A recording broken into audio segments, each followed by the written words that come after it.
Very good morning to you. It is 7 a.m. Wednesday, September 3rd, 2025. Back to school time. Welcome to On New Jersey Mornings. I'm Ken Rosato. We'll take your calls at 888-658-0234. 888-658-0234. Mostly sunny today, maybe a few clouds in the afternoon. Highs around 79. We head to meteorologist Mike Favetta with a first check of the Garden State back to school forecast. Good morning, Mike.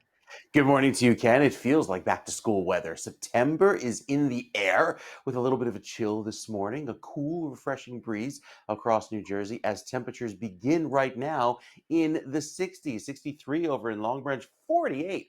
That is chilly right there over toward the Pine Barrens, 62 in Ship Bottom and 55 in Atlantic City. We start our day a little bit cooler than yesterday, so day by day, getting a little bit chillier each and every morning.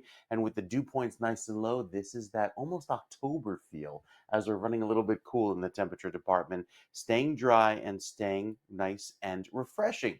As far as the clouds, most of them are off to our west. You see a few showers offshore.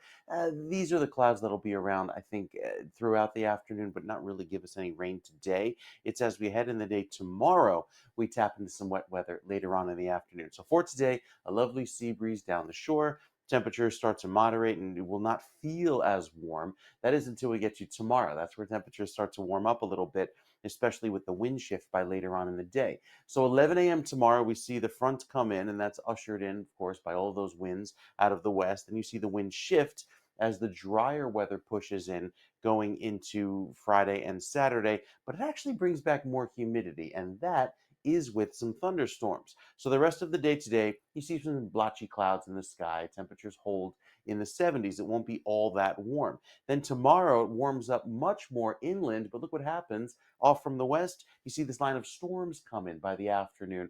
And usually this would cool us down. Not the case this time. It actually brings in more humidity over the next several days. That's why Friday feels like summertime. We're back in the upper 80s with mostly cloudy and humid conditions throughout the afternoon, maybe up near 90. As Friday wraps up, we have some clouds that return. Temperatures hold in the 70s. It feels more humid, and that humidity sticks around through Saturday. Again, a warm day with temperatures up in the upper 80s, near 90 statewide. However, there'll be mostly cloudy skies. That's that warm front doing its job, keeping things a little bit gray before it clears out and we return back to that refreshing feel for Sunday. So a bit of a topsy-turvy rest of the week, even though it feels like the start of September and the start of school weather, it actually warms back up to this August feeling, or at least late July, with temperatures back up around 90 and high humidity before we cool down again, Ken, just in time for the upcoming weekend on Sunday. We'll talk more about that in detail with the weekend weather in a few minutes. Cool down, but really nice weather. I mean, this is beautiful early fall weather. It Can't is. really complain about this. So I hope you didn't Yeah, close it the looks pool great. yet. Uncle They Ken has to close come it by and for take a dip. Labor Day. It's upsetting. I You know, know, not but even on in my weekends. complex, they used to keep the pool open weekends through September. And I guess Uh-huh. because of money, they stopped. They I'm also used sure. to open it up like I guess the early part of June, middle of June. Now they don't open until Memorial Day. Before you know it, they're going to open it up July 1st and close it July 31st. That's where it's like, why even have a pool? Ah, Well, I we all know. sweat. I'm a Yeah. kvetchy old man. That's what I am. All right, Mike. It's so nice to see you again, sir. After we had our little You too. break. Nice to see you back. So, all right, buddy. It is now 54 degrees, as Mike was saying. Feels like fall. 54 up and down the state at 7:04. A 39-year-old Totowa man died yesterday after being pulled from the ocean in Lavalette, and that happened at New York Avenue Beach. He was found about 25 yards from shore. Rescue swimmers from the Lavalette and Seaside Heights fire departments rushed into the water and they brought that man in. First responders worked on him for a while, but they were not able to get his heart restarted. He was rushed to Community Medical Center in Toms River. He was pronounced dead there just after 12:30 in the afternoon. Authorities haven't yet released the man's name. 7:04, and on Sunday a driver was killed. Two other people were hurt in a multi-vehicle crash that happened there. Morris County Police responded to the crash. It was in Chester at the intersection of Route 206 and Fox Chase Road. And the victims were taken to Morristown Medical Center. Detectives are asking anybody who may have seen this or may have any information to please email the investigator there, mbohn at cheaterpolicenj.org. That's MBOHN at cheaterpolice, like like a cheater, cheaterpolicenj.org. 7:05 over the weekend, Secaucus police, or Secaucus as they pronounce it in the local vernacular, say over 100 reckless drivers decided to take over the intersection of Secaucus Road and County Avenue. They did burnouts, shooting fireworks at police vehicles. Clearly, this was something set up on social media, something police have to get on top of and monitor. It happened early Sunday morning. You could see the video that police posted. This was of the scene, and they posted it on their Facebook page. They say that they will find and charge every and any participant and anyone who was even present. Officers are asking anyone with any additional video or information to please come forward as their investigation continues. But what looks like a lot of fun, maybe for a second it was, but that could have been very dangerous. Somebody could have gotten hit by a vehicle. You could have crashed the vehicle, could have gotten hurt, and then what? Then you got to be rushed to a hospital and you tax community resources. There's a reason why it is not legal to do that. So this looks like a stupid movie with a bunch of stupid hoodlum young kids. But police say, hope you had your fun because now you're going to get charged. And any expenses you're going to have to pay, or your parents will. 7:06, and in Trenton, a new watchdog report is again calling for the demolition of New Jersey State Prison's oldest sections. Now, get this. Some of the sections of New Jersey State Prison date back to 1836. I was there when it opened. The state's corrections regulator says more than 600 inmates actually live in the 1836 section, and the conditions there are described as inhumane. They don't even have hot water. They don't have hot water. Now, look, I am not pro-prisoner. My attitude is, you're a prisoner, you earned what you got. Sorry, buddy. But there are certain things. This is not some third world country. All right. If you are a prisoner, the basics should be there. You should have a toilet. You should have a sink. You should have hot water. Doesn't have to be great hot water, but you should have hot water. So 600 inmates live in conditions described as inhumane with no hot water, no privacy. Well, you don't get privacy in prison, sorry. No recreation space. And the temperatures are so extreme that many sleep on the floor because it's so hot in the summer and cold in the winter. The report says the West Compound's cells are also, by the way, so small that residents of those cells can actually touch both walls and the ceiling at the same time. So basically, it's like living in a coffin. And again, not pro-prisoner here, but there are certain things that we do as Americans. We don't let our citizens, and they're still citizens, live like that. I'm sure it is not that expensive to redo that prison or build a new one that complies with standards. This would not pass code. Despite more than 100 years of warnings from corrections officials and lawmakers, the state has not acted. There's got to be a reason. There's got to be a reason. The Department of Corrections has not commented on this latest report. 7:08, in New Jersey's Democrat Senator Cory Booker is an engaged man. Now wait, before you say, "Hey, wow, he's in love." I know Cory for a lot of years. Cory does nothing without an ulterior motive. I'm not saying that's the reason here, but let's just say that let's scratch our heads and see if we're being played. A couple of months ago, he decided to do the 25-hour nonsensical, for no reason, the 25-hour rant on the floor of the Senate. For no reason. All right. It was not, it didn't get anything. It didn't stop a bill. It didn't prevent somebody from getting appointed. It just got him press for no reason. Right. He decided to do that. Then, of course, there were all the other episodes on the floor of the Senate where he stands there, which is the worst acting ever. Somebody please buy the man some acting lessons. Cory Booker, you need to go to acting school. You just need to go. Right?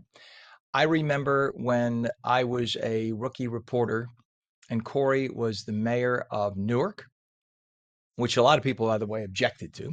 He was the mayor of Newark, and he was running for Senate. And I could remember how he was supposed to be living in low-income housing. And many of us would see that at the last second, a black car would pull up behind the low-income housing, and then he would come out the front door, suggesting he wasn't there. Now, maybe it was just the night before he was staying at his folks. Could be. But don't play people. And now all of a sudden, he gets engaged in election season. Do not be surprised. Do not be surprised if Cory Booker announces he wants to run for president. Wouldn't be shocked. Anyway, The good senator made the announcement yesterday on his Instagram page saying, quote, "I'm thrilled to share. Alexis and I are engaged." Remember when he was with his last girlfriend? He lived in Washington, she lived in LA. And wow, they were a power couple that they would see each other every other Christmas. Booker's fiance now is Alexis Lewis. I'm not saying he was engaged before, but now his fiance is Alexis Lewis. She's adorable, by the way. She's an employee at a real estate investment firm. He's a handsome man. I hope they are a very happy couple. An aide said the two met through a mutual friend who set them up on a blind date. I wonder if they actually had their blind date together at the same time or if it was on Zoom. I'm just curious. 7-Eleven is our time. Not one single PBS TV station or NPR radio station in the United States, since finding out that the big beautiful bill cut off $1.25 billion in federal funding through the Corporation of Public Broadcasting, not one PBS or NPR station has even announced plans to close or lay off massive amounts of people because of the bill. Everyone said it would be the end of public broadcasting, end of Sesame Street, end of all the good things that we loved, end of Cosmos and all that stuff that we used to watch on PBS. It was over. And those of us who are in the industry kept telling it, no, it's not over, because like 85 to 90% of the funding that they get does not come from the federal government. It actually comes, there's President Trump's statement, it actually comes from donations. It should. You know why? There's a federal law that says the government is not allowed to own any piece of a broadcast station because that way the government would have propaganda control over the station, which is why the Corporation for Public Broadcasting exists as a, whoops, sorry about that. I'm getting a little too Italian with my hands. The Corporation for Public Broadcasting exists as an intermediary so that the government can give money to that. It could have a semi-autonomous board of directors, and then that can give money to the stations. You see how it works? That's the game. Because if the government gave money directly to the stations, they would have their thumb on what the stations do and say. And again, it is against the law in the United States for any government entity, not local, federal, to own a broadcast facility. So that's the reason for the CPB, the Corporation for Public Broadcasting. You see the chairwoman there of PBS. She was getting like 7-figure salary. Chair people or presidents of TV stations that are commercial don't make that money anymore. They have like triple the staff and they get triple the money in many cases. Not the little stations in little markets. No. They get very little. A lot of them run with volunteers. But like New York, I mean, I don't know how much WNET employees get at Channel 13 and Channel 21. I do know that there are people who left like ABC to go work there. So stop and scratch your head. They wouldn't leave ABC to go work there if the money wasn't, as we say in Italian, if the scarol wasn't good. So that makes you think, how is it public if they could pay more money than the commercial stations? Anyway, so the bottom line is all the people on the left were screaming that false narrative. Yeah. So are they now $1.25 billion in the hole, if you will? Yes. But all the lefty liberals who are so pro PBS, when they die, many of them don't leave their money to their kids who've been spoiled through their lives. They leave their money, I'm not kidding, to PBS. I knew somebody on the board of directors at PBS, and literally they get tens of millions, hundreds of millions of dollars every year in people bequeathing their estates to PBS. And MSNBC pundit Joe Scarborough suggested that liberal Illinois Governor J.B. Pritzker work with President Trump to fight crime in Chicago. Listen up. Concern is you have leaders in Chicago that see this, as you say. We've been reading about this for years now, every weekend, and maybe crime has gone down. But, you know, we had the mayor of Chicago on last week saying, oh, we don't need any more police officers. Police officers aren't the answer. No police officers. You know, I think he said no 5 times. You look what's happening this weekend. You look so, you know, I actually think that J.B. Pritzker should do something radical. I think he should pick up the phone, call the president, and say, you know and I know you don't have the constitutional authority to deploy the National Guard here and to police my. You can do that in D.C. You can't do that in Chicago. But let's partner up. These are the most dangerous parts of my state. We would love to figure out how to have a partnership that's constitutional, that respects the sort of balance of federalism between the federal government and the state government. And let's work together to save lives. Because right now, just the Hey, nothing to see here, moving along. No problem here. Hey, Donald Trump, we don't need you. And, the mayor talking about we're going to protect people's dignity in our city. Well, protect their lives. That's protecting their dignity. It would be radical for us to figure out a way to actually do what I've been saying from the very beginning on Washington, and that is seeing politicians creating partnerships that protect their people. Yeah. Yeah, doesn't that make sense? Imagine that the government actually protects its people. Like in the Constitution, it says to provide for the common defense and assure domestic tranquility. That's actually the only reason you exist as a government, folks. That's why we exist. Otherwise, we don't need government. Screw you. We're rugged individuals. That's how we were founded. Well, just this past weekend alone, Chicago, while the 450-pound Governor Pritzker was saying there's nothing to see here, and the socialist slash communist stupid ass mayor. I mean, Mayor Johnson, Brandon Johnson, could not be dumber. He has this. A friend of mine who I used to work with in TV used to say he's a mouth breather. People who can't keep their mouth shut, like, usually have an intellectual issue. There's something up with, I'm just saying, observation. If you're a doctor, you probably know exactly what I'm talking about. Just check out Mayor Johnson. He's just does not appear the brightest bulb in the box. Okay. Here you literally have your city burning. Last weekend, 58 people shot in Chicago, 8 dead, eight killed. And by the way, if you extrapolate the population of Chicago to be the population of New York, Chicago has 30% the population of New York City. With 58 people shot, it would be like 160 people getting shot in New York City in a weekend.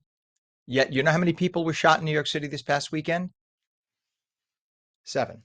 Do you think the policing and that you have the same liberal prosecutor in Alvin Bragg that you have in Chicago? Do you think they're any better at enforcing laws? No. It's just that they do have a little more of a grip in New York City. Chicago is 1,000% Fort Apache, out of control, out of control. Now, when Mr. Scarborough says the president doesn't have the authority to send in the National Guard, yes and no.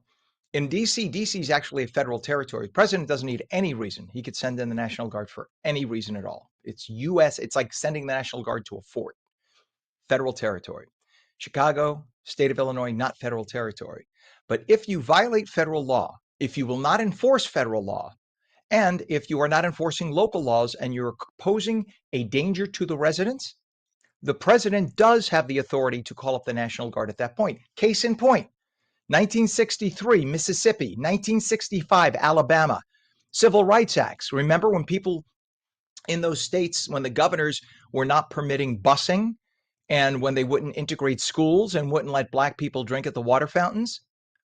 We sent in the National Guard to enforce federal law because Black people were full citizens of the United States, but they were being denied their rights, and correctly so. We sent in the National Guard because we should have. So what is the difference about the Black people in Mississippi and Alabama who are denied their rights to drink at a fountain and the Black people today in Chicago who are denied their rights to live because they're getting killed by the dozens for no reason? It is simply because in this country, you have radical leftists who don't believe in law enforcement. And the mayor loves to cite that year to year, crime is down. Well, two things on that. Crime is down from an all-time record high because during COVID, all crime went down. All crime was at a peak in 2023 throughout the world, every major city in the world, not just here.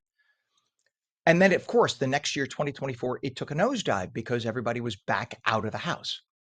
That was in every city, not just your city, Mayor Brandon Johnson, you idiot. It was everywhere. You had nothing to do with it. He thinks it's because of his community activities and community policing and getting young kids back to work. You know how many young kids got back to work? About 1,000. And those were the good kids, not the kids who are gangbangers, you idiot. The kids who are gangbangers, there's about 7,000 of them in Chicago need to be rounded up and put in jail. You do that, Chicago will hum. DC, they rounded up 1,300 people. There's no more crime. It's been said over and over again. Curtis Sliwa used to say this years ago, that 90% of the crimes are committed by 0.1% of the people. You get rid of those people, you put them aside, you put them in jail, you rehabilitate them, whatever. Your crime will be almost non-existent. Look at DC. Look at what happened when Mayor Giuliani was mayor of New York City. You could literally carry $1,000 bills and count them on the street under Mayor Giuliani. Nothing would happen. Right now, good luck. Walk in broad daylight and a lunatic will push you into traffic in New York. So Chicago, my advice to you is exactly what I said Chuck Scarborough, the fine news anchor, I meant to say Mike Scarborough, what he is suggesting, or Joe Scarborough, what he is suggesting. And Pam is laughing because I said Mike Scarborough. What he is suggesting, and that is, you know what, shock people. Show you're a man, you fat tub of crap, and you are a fat tub of crap, Governor Pritzker. Show you are a man, and you could put politics aside. He really fancies himself the president. He thinks he's going to be president. He is a spoiled brat. He is a son of the Hyatt Hotel Corporation. That's where he got his money. And yet he tries to be down with the people, down with the struggle. He refuses to just work with the president. President reached out to you, and he's like, the president's begging me to call him. No, he's not. See, the way the federal law works, the president doesn't want to pull in the Posse Comitatus Act, where whether you have the federal right to then take over. He wants you. See, normally the governor has to ask the president to send in the National Guard. That's what President Trump is doing. You fat, disingenuous tub of crap. You know that. Everyone knows that. You think we're all stupid. Oh, the president's calling me, begging me to call him up. No, he's not begging you to call anyone. He's saying, activate the National Guard, you fat tub of crap, or I will. I'm giving you an opportunity to do this the right way. But Governor Pritzker won't.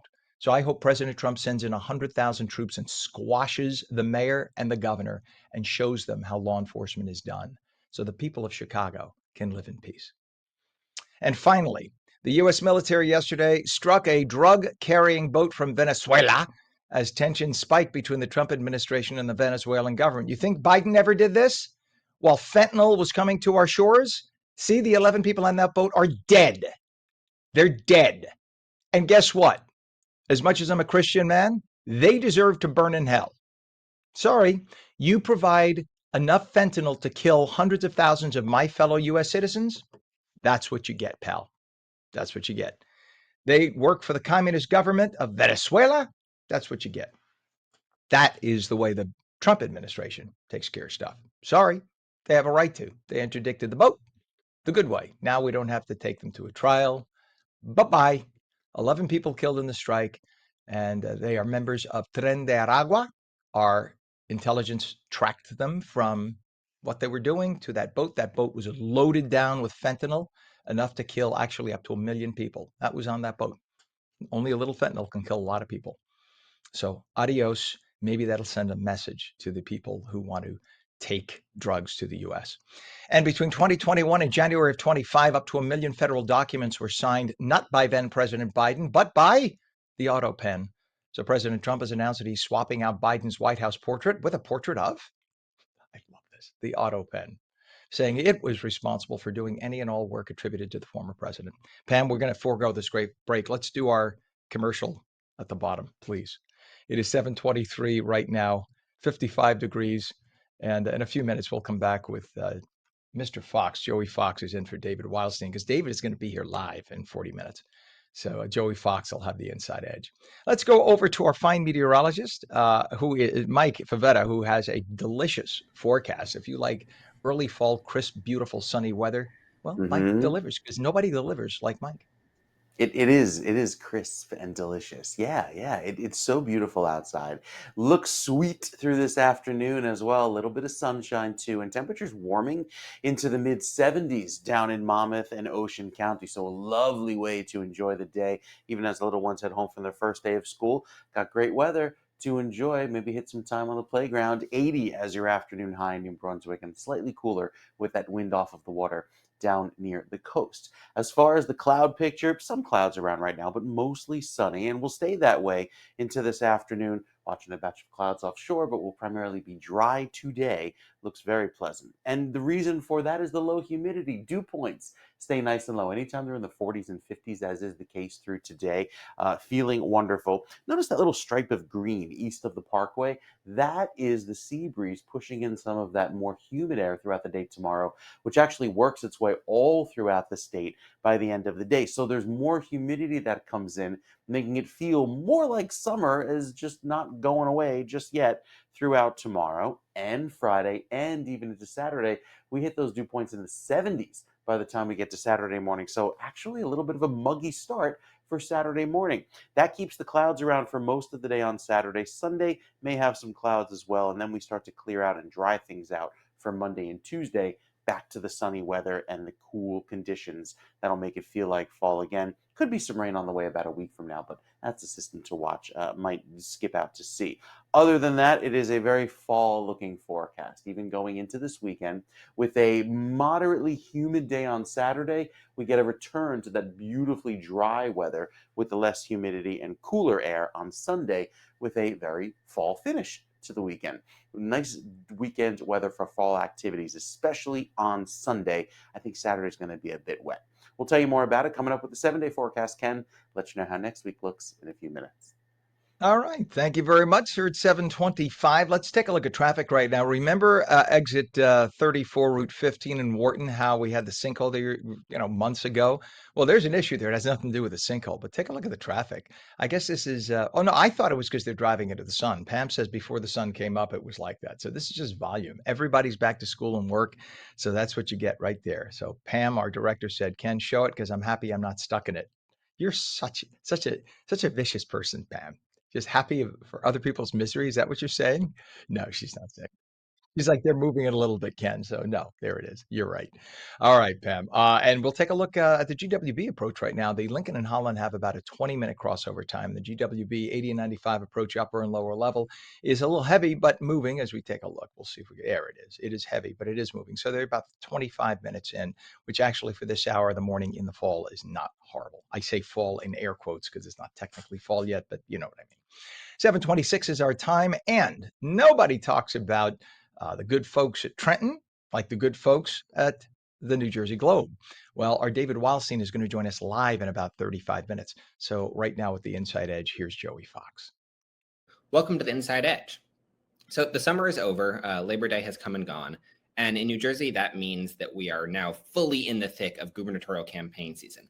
Everyone in the state, or at least in state politics, is going to be very tuned in to Mikey Sherrill versus Jack Ciattarelli and to races for the state assembly, to all level of state level campaigning for the next 2 months. But the end of summer also means that Congress is back in Washington. And I wanted to take at least a brief break from state level politics to give a little bit of a preview of what to expect out of Washington over the next month or two. So the biggest immediate thing looming on the horizon is a government funding deadline that's arriving at the end of September, as it always does. And as has always happened during my 3 years in Washington, well, I should say 2 years, this is my third government funding process, we are staring down the barrel of a potential government shutdown because there is no actual funding deal in place. And a big part of the reason for that this time around is that there are internal disputes in both parties over how to move forward.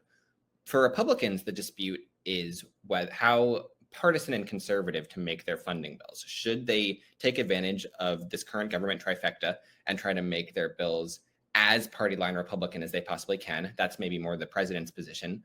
Or should they follow the more typical appropriations process that includes Democrats and includes a compromise that both parties can basically live with?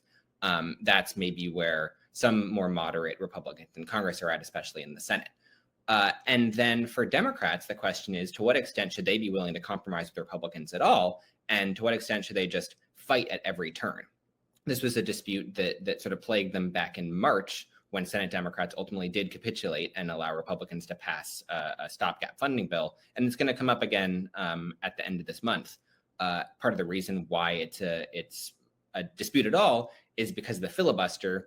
And that makes Democrats powerful in the Senate and able to block bills, even though they're in the minority. So New Jersey members in both the House and the Senate have not necessarily been extremely sort of critical players in these processes in past government funding debates. But the majorities in the House and the Senate are so narrow that theoretically any member, including from New Jersey, could become sort of the star player. So that is definitely going to dominate attention here in Washington for the next several weeks. There's also a censure attempt that's coming up very soon, possibly as soon as today, against Congresswoman LaMonica McIver, stemming from the incident in May at the Delaney Hall Immigrant Detention Center. If that passes, then she would be one of only a relatively few House members in history to be censured. She would also lose her spot on the House Homeland Security Committee. And there is a dispute over releasing the Jeffrey Epstein files that is coming to a head in a number of different ways via different committees and discharge petitions and everything. I don't want to go into all the details here and now, But one person to watch on that is Congressman Jeff Van Drew. He's been sort of more willing to break with his party on this particular issue than some other Republicans. Shifting to the campaign side, I also think that even though people in New Jersey will be much more focused on the gubernatorial campaign for the next 2 months, for congressional candidates looking to win in 2026, these months sort of more behind the scenes will be really critical. This is sort of make or break time in swing districts for, can you raise the money? Can you make the connections? Can you get the endorsements before November or December, when people will shift their attention to those races? And for candidates who aren't in the races yet, I mean, there's lots of districts, especially Democratic-held districts, where no challengers have even announced yet. So for candidates who have not yet launched their campaigns, this is the moment this is the do or die moment. Are they in or are they out? Because if they're in, this needs to be the moment when they start preparing their campaigns. Filing deadline isn't until March, but realistically getting in the race in March is too late. And the next few weeks / months will bring potentially some new information or even resolutions to 2 long-running and important court cases. One over whether Alina Habba is serving lawfully as acting U.S. attorney, and one over whether Congresswoman McIver committed assault against federal immigration officials at Delaney Hall. So that's a lot of stuff on the federal plate. That's a lot of stuff on New Jersey's plate. And I just wanted to put it out there for everybody to understand that even as the headlines are dominated by Mikey and Jack, there's a lot else going on too. So that's all I got. Have a great Wednesday. 731, Lisa Cook, the former economics professor who was appointed by former President Biden to serve on the Federal Reserve Board of Governors, has been accused of mortgage fraud, resulting in President Trump sending her a letter of termination. But Cook refuses to accept the termination order, as the Federal Reserve is quasi-autonomous. Though if somebody is convicted of a crime, they can be forced out by the president. Well, Professor Cook, whose job it is to help determine the home mortgage rates that you and I pay, is herself standing accused of mortgage fraud. It's like having the fox in charge of the hen house, no? Well, she works full-time in Washington, D.C., but she doesn't list any residence anywhere near Washington, D.C. She does list 3 homes that are far enough away as her own, though. They're all like 1,000 miles away, so clearly none of them could be her primary residence if she works several days a week in D.C. 2 of the 3 homes she recently purchased just weeks apart. Those 2 homes are in Ann Arbor, Michigan, and Atlanta, Georgia, and she lists them on her mortgage application as primary residences. Well, how could you have 2 primary residences? And why would both of them be 1,000 miles away from where you work every day? She has a 3rd home in Cambridge, Massachusetts. She lists as a second residence. You're allowed to have a second residence, and you can deduct the mortgage if you live in it. Like, I live between New Jersey and Fort Lauderdale, and New Jersey is my primary residence because I'm here. This is the studios in New Jersey, and I get down to Fort Lauderdale probably a third of the year, and that is my secondary residence. And I never rent it out. In fact, the building it is in is a non-rental building. You cannot rent it out. So legally, that is my second residence. This is my first. I am allowed to therefore deduct the mortgage interest from both because they're both my residence. In her case, the report is that she was listing the mortgage interest on all 3 homes to deduct. Well, first of all, how could you have 2 primary residences? Secondly, how could the primaries or the second be deductible if you don't live in any of them because you work full-time in DC 1,000 miles away?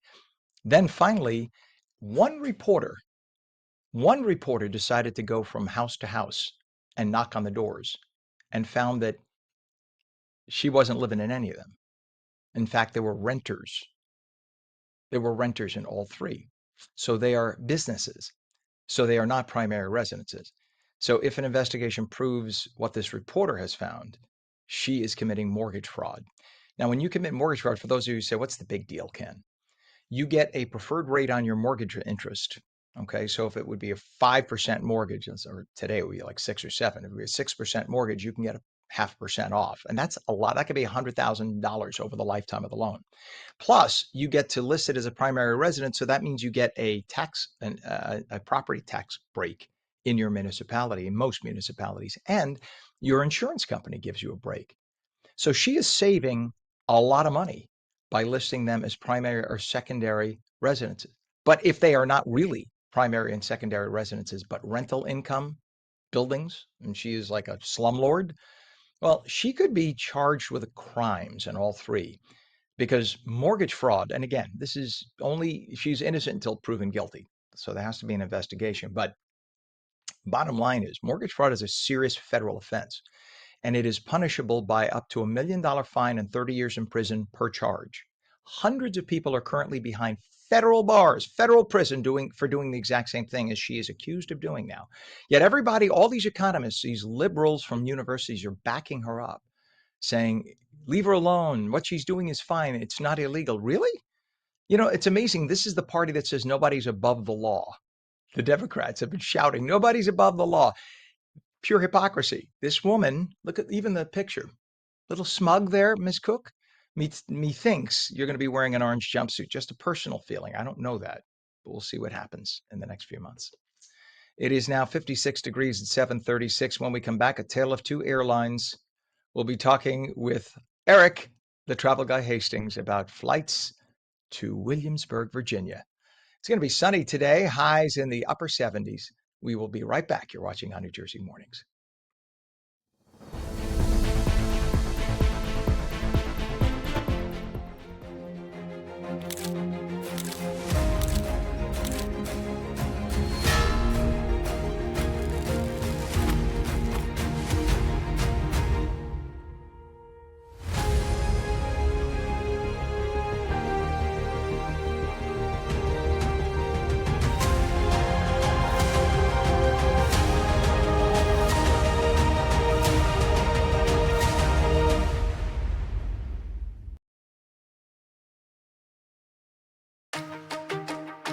Hi, I'm Jeanette Hoffman, host of Energy Matters.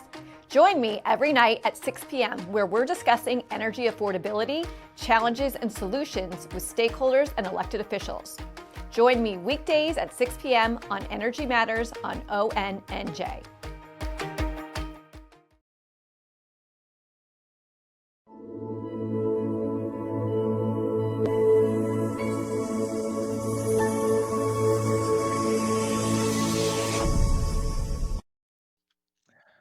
I'm 37, and we have 57 degrees up and down the state of New Jersey right now. Actually, it's a little cooler in Trenton. It's 54 in Trenton. I lied. Okay, let's do that again. It is 57 degrees in northern New Jersey, 54 in Trenton, and a very good Wednesday morning to you. I'm Ken Rosato. Welcome back to On New Jersey Mornings. Sunshine today. What a beautiful, crisp, cool, gorgeous way to start the day. Meteorologist Mike Favetta with the detailed Garden State forecast. Back to school time pretty soon. I'm waiting for the time when we have Nino getting all ready for school. Yeah, I know. My nieces are doing it this morning. They're back to school, headed back. So the school bus drive by. That's another sign that we are in the thick of the season. I know. So as we start off the day, we've got plenty of sunshine this morning. Sun glare an issue, so it's important to be aware, especially as those kids are starting their new routines and getting on the buses.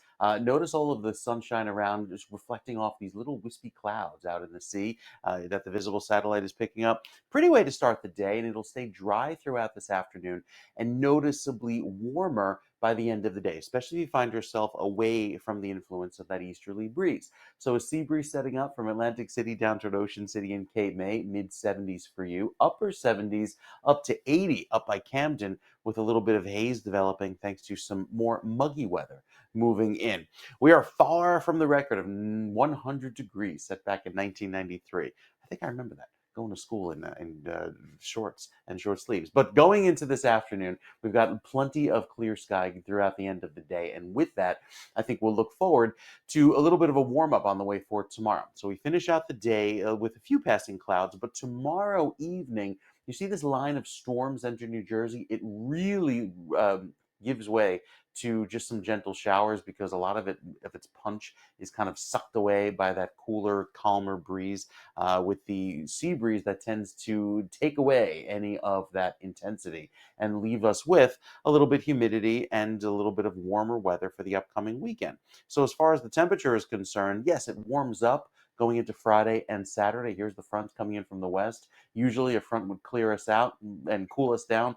Not really the case. We're actually left with some clouds going into Friday because it's a secondary front that actually does the job of giving us some more rain and brings back some of the drier weather for the upcoming weekend. So we could be left with a few morning sprinkles on Sunday, but overall it turns drier by the end of the weekend. There's that big drop in temperatures going from the upper 80s to near 90 with the rain on Saturday to cooler and 76 on Sunday with a nice dry finish to the weekend. Monday is also very pleasant, basically where we should be in the mid 70s, starting off in the 50s each morning and climbing only to 74 by Tuesday of next week. So yeah, we get one last hurrah, at least this week, of the summer-like weather with the high humidity and then turning much drier and cooler by Sunday into Monday. It's still great looking weather by Sunday afternoon.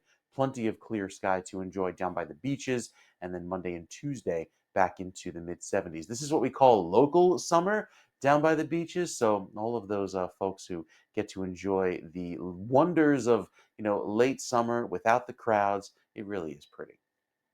It's funny you say that because that's what they call it in Fort Lauderdale. I know you say it's always summer, but no, in the wintertime, like coming up, that's the high season. So from November through like early March, late February, that's when it's crazy. But then April, May, empty. Yeah. It is empty. You could hear crickets on the Great. beach, and we do. Mm-hmm. So we like it down there at that time because everybody goes home. They're, whatever. They have summer in New Jersey, so they don't need summer in Fort Lauderdale. Anyway, thank you so much, Mike. We appreciate it. And get down and enjoy your local summer too. 7:41 right now. It's 57 degrees, 54 in Trenton. And we take a look at this, something that's not so pretty. This is I-280 at the Garden State Parkway. This is westbound. And look at the bumper to bumper. See, we didn't have this when kids were not in school. When kids were home, you didn't have the extra vehicles on the road. Now everybody's back to school and work. No one's on vacation right now. So we have issues now on the Garden State Parkway. And this is 280, but it's at the Garden State. What we have now, we have delays on the GSP southbound from south of exit 149, which is Route 506 Bloomfield to 145. That is a 4-mile delay due to volume crossing by 280. Also delays northbound from 144 to 149. That is a 4.5, 5-mile delay. So the Garden State's a mess. 280 is a mess. I-80 is a mess. Everybody's going back today at the same time. We have a crash on 280 westbound east of exit 10 Northfield Ave in West Orange with the right lane closed.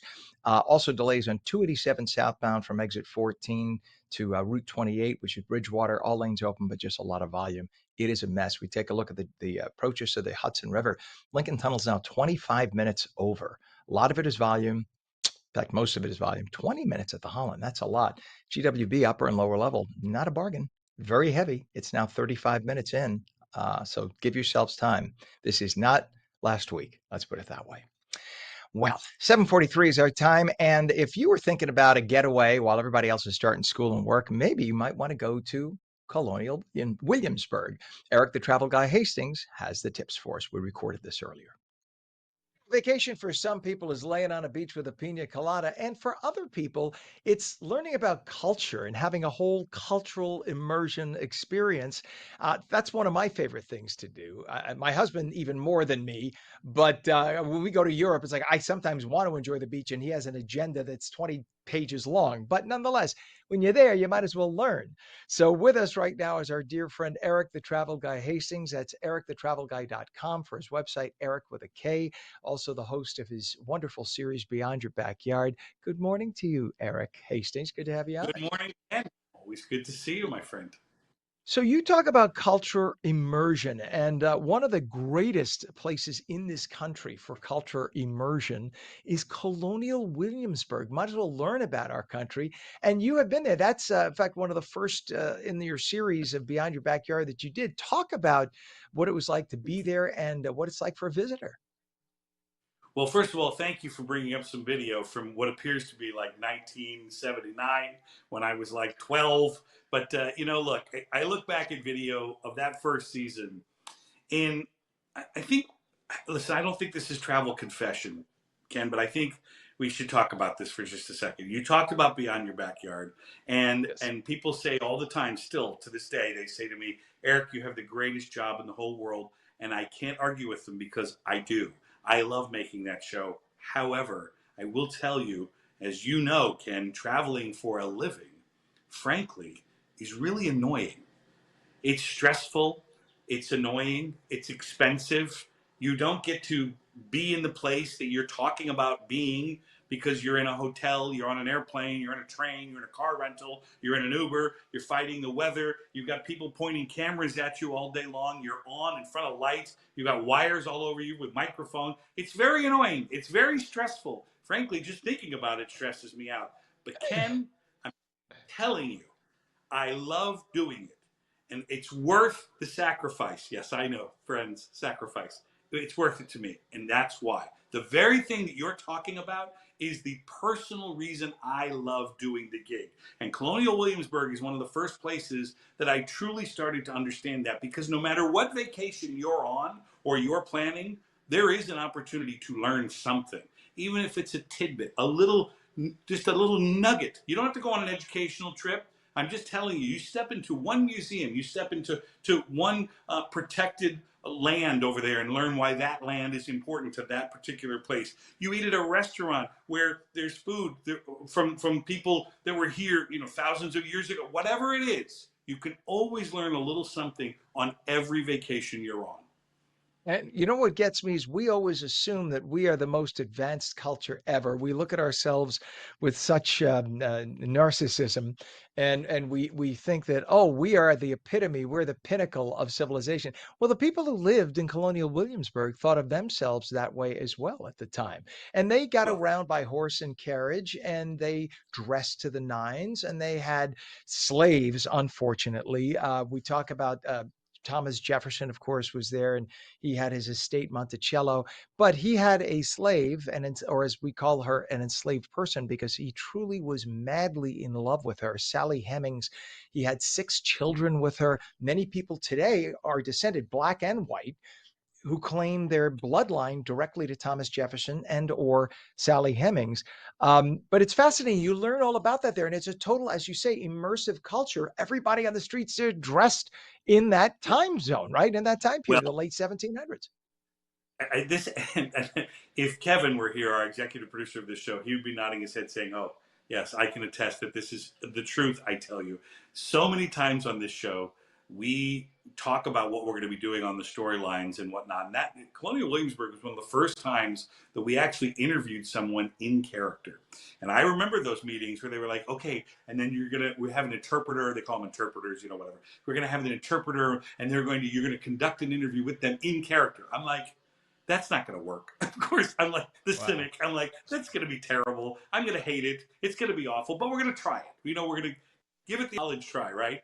So Bill Barker is the guy's name. It's in this episode. It's prominently featured in this episode because we sat down with him and did a one-on-one with him in character as Thomas Jefferson. And I kid you not, Ken, I know you've been in this position before. You listen to what they're talking about and you're like, oh my God, this guy is this guy. You feel like you are talking to Thomas Jefferson, and there was no subject that was off limits. Again, we're making a travel show here, so we're not getting into the history of politics and whatnot. But nevertheless, it was stunningly fascinating, and every interpreter at Colonial Williamsburg is that way. They're so passionate about the subject matter. You can't help not to learn something from them. Isn't that fascinating? I love that. So when you know the person's talented when you start asking the questions and you believe you are asking the question of the actual individual and getting the answer. Yeah. Like you could get the answer to any question. It's like someday I'd like to sit down with Jesus and ask him a million questions. And it's like getting that opportunity to literally get it from the mouth of Jesus, in this case, the mouth of Thomas Jefferson. Just fascinating. And it's what's so fun about it is while it's educational, it's not boring education because every minute is I mean, how often can you say you get to experience living centuries ago and what it's like? And there are wonderful hotels that stay in that theme in Colonial Williamsburg.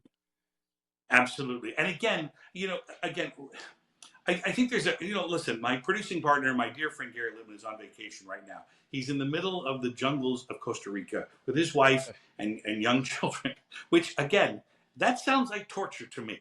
Like, but that's me. Now he's having a grand old time, right? Now he's texting me while we're talking about this, and he's talking. I don't know what he's talking about, but he is loving it because that's the kind of vacation they want. And again, when you've got young children and you want them to sort of understand and give them, yeah, you can go to Disney, you can go to Universal, you can go to lots of theme parks, you can take them to Great Wolf Lodge if you want to. But when you take them to a place like Colonial Williamsburg, they're learning while they're just walking around eating candy, which is what they were going to do at Great Wolf Lodge. That's fascinating. And by the way, if you did want to have a multifaceted type vacation, Virginia has some of the prettiest beaches in the country too. Not as nice as New Jersey, but you could get in a car, you rent a car and take the family for a night or two. If you take a week in Virginia, take the family for a night or two to the shore and enjoy the Yeah. beach. And Virginia, it actually has some really great deals. If you get away from the DC metro area, which is very expensive, and go toward like Virginia Beach or Colonial Williamsburg, you could have a wonderful time and not break the bank, and you could drive there from New Jersey. Right. And remember, you got the triangle down there. You've got Colonial Williamsburg, Jamestown, and of course, I'm forgetting the third, as I mentioned it. As we didn't talk about it, I didn't prepare for it. But you go down there, and again, just by virtue of showing up, you will learn something because there's something to be said for too. Remember, this country doesn't have a lot of European history. It's only a couple hundred years old. I mean, it has lots of indigenous people history, but you learn just by virtue of you being there. You will learn something, and that's a pretty cool thing. Well, there's the Yorktown battlefield. Is that what you were thinking of? That's it, Yorktown. Yes, of course. Thanks to Duh. the Google. I cheated. I wish I could say that it came out of my own brain, but there were things in my The brain you minute don't I want to said know it, Ken, I about. was like, "Oh no, I'm not going to remember the third one off the top of my head." Oh well. I've been there many, many, many times. Hey, I've had to interview politicians when I was over at Channel 7, and I've now learned that whenever you do an interview, always write in your notes the name and the title of the person at the beginning and at the end, because when you get to the end, when you want to say their name and it's not there, you don't want to be on camera pulling back to the top of the interview to find. Thank you so much, Councilman Joe, for being with us today. Anyway, it sounds like a fascinating vacation and just an educational one too, and definitely one that it doesn't probably take tons of planning. And while everybody else is trying to get to the Caribbean during the summertime, take your family and go to Colonial Williamsburg and really enjoy yourselves and have a vacation where you should spend at least one vacation with the kids doing a good educational thing. It's great. Absolutely. All right. Eric, the travel guy Hastings, ericthetravelguy.com. That's Eric with a K. Also the host of Beyond Your Backyard, all the wonderful videos you'll find on YouTube. I counted 2.27 million videos that you've posted on YouTube. That's quite a lot. And your buddy did all the shooting and editing. Is that right? Harry, Kevin, Jason. I mean, I have the greatest crew in the world, and that we should do a show of us making the show. I mean, because all day, all the planning, just like going on vacation. It's funny, we talk about that. I know we have to go, but we talk about that too. We talk about the fact that we do all this planning for the travel show that we're making, and yet when we show up, guess what? It's a little bit different than we planned, and we have to call an audible, and we have to figure out where the sun is. We have different. It's the same idea when you go on vacation. It's not going to be exactly the way you planned it, and guess what? It's going to be just fine. It's going to be okay. All right. It sounds like listen, I like it. I think that's a wonderful thing. Maybe because I've done a lot of vacationing and I live part-time in Florida, so there's always beach that I enjoy vacations like this. So it's a good thing to experience. Eric, the travel guy Hastings, our dear friend, Eric with a K, ericthetravelguy.com. Thanks for being with us, buddy. Thank you, my friend. Always good. Of course, that was a pre-recorded segment. That's why I'm in a different outfit, different ensemble right now. 7:54, a man who's always in a lovely ensemble. Here's meteorologist Mike Favetta with a very nice Garden State forecast for back to school and work. Good morning, sir. Good morning to you, Ken. Yeah, it is a beautiful start to the day in northern New Jersey. We begin our morning nice and cool in the 50s, but quickly warm into the 80s up toward Wayne and Hackensack. And this usually happens with the low humidity, nice dry air that's in place, allowing the sun to do its job and warm us up nice and quickly. through the afternoon. 79 is your high over in Newark today. So the ongoing drought is now moderate over toward northern sections of Morris County through Sussex and even over in Bergen County, because we've only had about a quarter to a third of our average rainfall over the last 30 days. It's been rather dry, anywhere from a 2 to 4 inch rainfall deficit now for most of the state, that dark shade of red extending all the way down toward Cape May. So we could use some good tropical moisture, just not all at once. But there is our next tropical development chance that's happening down off the coast of Africa. This may become the next storm named or Imelda, as it works westward in the next few days. Throughout the middle of the month, cooler than average conditions expected. So it does get nice and cool for next week after the little bit of a warm up remaining for this week. And then rain chances will be slightly higher than average as well, I think, through the middle of the month. So overall, looking pretty good here across New Jersey, with warmer weather expected throughout tomorrow and Friday. It'll actually feel quite humid and warm on Saturday. The temperature cools off and we dry out by Sunday with mostly sunny skies and returning for Monday and Tuesday. There could be some clouds lingering on Sunday. I don't want to go out and say it's going to be a beautiful sunny Sunday, because it might actually wind up being pretty cloudy, but at least it'll be cooler and drier after a little bit of heat and humidity down the shore. Again, for September standards. And then by Monday and Tuesday of next week, back to regularly scheduled crisp and cool fall, Ken. Right. My gosh, crisp and cool. Those are nice words. Yeah. I appreciate you, Mike. Thank you, sir. Here's something that you won't appreciate. Take a look at this. This is I-287 northbound. There are delays reported right now from north of exit 8, which is Possumtown Road, which is what you're looking at right there. That's Possumtown Road, in Piscataway, where I guess little kids can get biscottis. So, oh, come on, they keep redoing my script here from the New Jersey 511 folks here. Hang on, folks, let me read this. So there are delays on 287 northbound from north of exit 8 Possumtown Road in Piscataway to north of exit 10 Franklin Township. All lanes are open, as you can see, but that is bumper to bumper volume. Don't be surprised. That's going to be very common for the next few weeks as people get back to work and school. Once people start to get back in a routine and some people take vacation again, you'll see. But right now, it looks like every human being who lives in the state of New Jersey is back to work and school. Other issues we have, delays on Route 21. And they just updated that too. The traffic is really massive today. We have delays on Route 23 as well, southbound. I'll find the 21. It just disappeared as I said it. There are delays on Route 23 southbound from Kinnelon Road to Boonton Avenue in Butler. All lanes are open, but again, you just have volume. We have a disabled vehicle now on the Garden State Parkway southbound at exit 143B Maplewood in Irvington Township. 2 lanes are blocked on the right side. Crash on Route 4 westbound east of River Road in Teaneck. Left lane closed. Crash on 280 westbound east of exit 10 Northfield Ave in West Orange. The right lane closed. We have a crash now. Oh boy. Crash on westbound Route 3. That's bad. East of Main Avenue in Clifton, which happens to be right by our studios. So right outside the studios, Pam, you got a crash right now. And the left lane of the 3 lanes closed on this time of year on a good day. That's bumper to bumper. So it's going to be interesting to see what that looks like right now. We don't have a camera on it yet. We'll find it. The approaches to the Hudson River. Right now, the Lincoln and Holland Tunnel. So Lincoln Tunnel is 25 minutes in. Holland Tunnel is 15 to 20. And the GWB upper and lower level approaches. Take a look at what we got here. Very heavy. Now, we're talking 45 minutes on the lower level, which is on your left. And it is 35 minutes, the upper level on your right. And again, there is nothing reported. There are no incidents. It just says here, I'm reading it here. It says that it's just volume. We have delays. Yeah, it's just volume, travel time 35, travel time 40. Yeah, this is all. I'm sorry, I'm just double checking because they just gave us an update live as we're live on the air. So that is purely volume heading into Manhattan.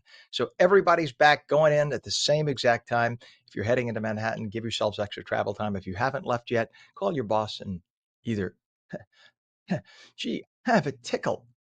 Just saying. I didn't tell you. Just saying. 7:59 is our time, and in just a few minutes, we know them, we love them, we can't live without them. We talk about them all the time. We have them on tape every day, but we're going to talk to you about how to ensure that your vote counts in New Jersey, especially since the state's election computers can't always correctly spell the names of its citizens. New Jersey Globe editor David Wildstein will come in, and he will tell us live and in person what that is all about. Plus, we'll take your calls at 888-658-0234. Sunshine today, a few clouds this afternoon. Beautiful early fall day, highs upper 70s. Full Garden State forecast with meteorologist Mike Favetta when we come back. You're watching On New Jersey Mornings. Don't go away.